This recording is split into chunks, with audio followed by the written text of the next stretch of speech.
بس اگر کوئی میرے قدم پر نہیں چلنا چاہتا تو مجھ سے الگ ہو جائے۔ مجھے کیا معلوم ہے کہ ابھی کون کون سے ہولناک جنگل اور پرخار وادیاں درپیش ہیں جن کو میں نے طے کرنا ہے۔ بس جن لوگوں کے نازک پیر ہیں وہ کیوں میرے ساتھ مصیبت اٹھاتے ہیں؟ جو میرے ہیں وہ مجھ سے جدا نہیں ہو سکتے، نہ مصیبت سے، نہ لوگوں کے سب و شتم سے، نہ آسمانی ابتلاؤں اور آزمائشوں سے۔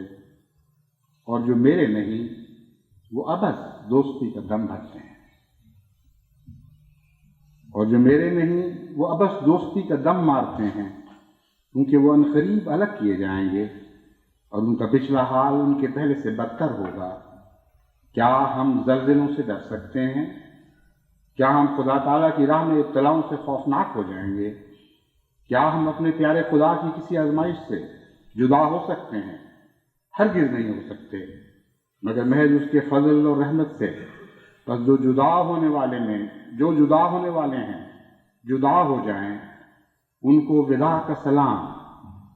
لیکن یاد رکھیں کہ بدظنی اور قطع تعلق کے بعد اگر کسی وقت جھکیں تو اس جھکنے کی عند اللہ ایسی عزت نہیں ہوگی۔